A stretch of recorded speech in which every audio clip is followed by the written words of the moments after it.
चलिए आज एक ऐसी कहानी की दुनिया में चलते हैं जो दोस्ती, डर और खुद के अंदर छिपी हुई ताकत के बारे में है। ये कहानी है एक खरगोश, उसके कुछ दोस्तों और एक शिकारी कुत्ते की। यूं तो ये कहानी जानवरों की है, पर यह बात करती है हम इंसानों के एहसासों की। ये एक ऐसा सफर है जो दोस्ती से शुरू होता है, डर से गुजरता है और हमें खुद से मिलाता है। यह हमें याद दिलाता है कि हमारी असली ताकत वहीं छिपी होती है जहां हम उसे खोजने की उम्मीद भी नहीं करते। तो हमारी कहानी शुरू होती है एक खूबसूरत और शांत जंगल से, जहां दोस्ती के रिश्ते बहुत मजबूत लगते थे। चलिए मिलते हैं कहानी के 4 किरदारों से। ये थे एक खरगोश, एक गाय, एक बकरी और एक घोड़ा। थोड़ी अजीब चौकड़ी है ना, पर ये चारों एक अटूट बंधन में बंधे हुए थे, एक दूसरे के साथी, एक दूसरे के रक्षक, या कम से कम बाहर से तो ऐसा ही लगता था। उनका हर दिन एक जैसा था, हंसी मजाक, साथ में खेलना, साथ में खाना। उनकी दुनिया बिल्कुल परफेक्ट लग रही थी। लेकिन कभी कभी शांति बहुत नाजुक होती है, और ये शांति भी अब टूटने वाली थी। और यहीं से कहानी में एक बड़ा मोड़ आता है। जंगल में एक शिकारी कुत्ते की एंट्री होती है और उसके आते ही डर का साया इन दोस्तों की खुशियों पर मंडराने लगता है। बस एक पल में खरगोश की दुनिया पूरी तरह से उलट-पुलट हो जाती है। शिकारी कुत्ते का पीछा करना उसके लिए एक जानलेवा खतरा बन जाता है, और ये डर धीरे धीरे उसकी हिम्मत को खाने लगता है। इस डर का असर बहुत गहरा था। जरा देखिए, जो खरगोश पहले इतना खुश और मिलनसार था, अब वो एकदम अकेला और उदास रहने लगा था। उस डर ने सिर्फ उसकी खुशी ही नहीं छीनी, बल्कि उसे उसके दोस्तों से भी दूर कर दिया। अब जब कोई अकेला और डरा हुआ होता है तो क्या करता है? जाहिर है, अपने दोस्तों के पास जाता है। खरगोश ने भी यही किया, और यहीं से शुरू हुई दोस्ती की असली परीक्षा। क्या उसके दोस्त इस मुश्किल घड़ी में उसका साथ देंगे? उसकी पहली उम्मीद थी बकरी। वो सबसे पहले उसी के पास गया। क्या लगता है, बकरी अपने दोस्त की मदद करेगी? चलिए देखते हैं। लेकिन बकरी का जवाब सुनकर खरगोश का दिल ही टूट गया होगा।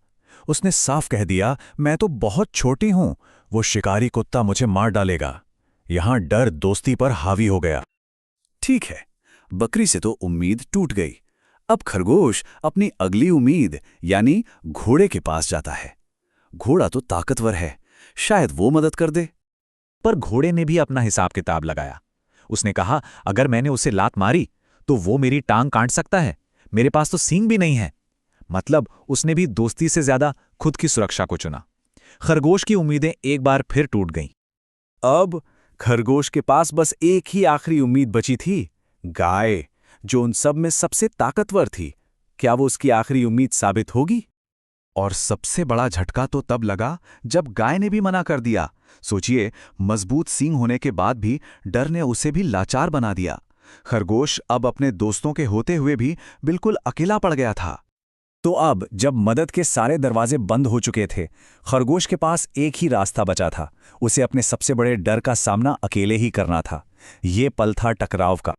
और ठीक उसी पल में, जब वो पूरी तरह से निराश और अकेला महसूस कर रहा था, वो खतरा उसके सामने आ खड़ा हुआ। शिकारी कुत्ता ठीक उसके रास्ते में था, और अब भागने की कोई जगह नहीं थी। ये नंबर दिखाता है कि खरगोश उस वक्त कितना अकेला था।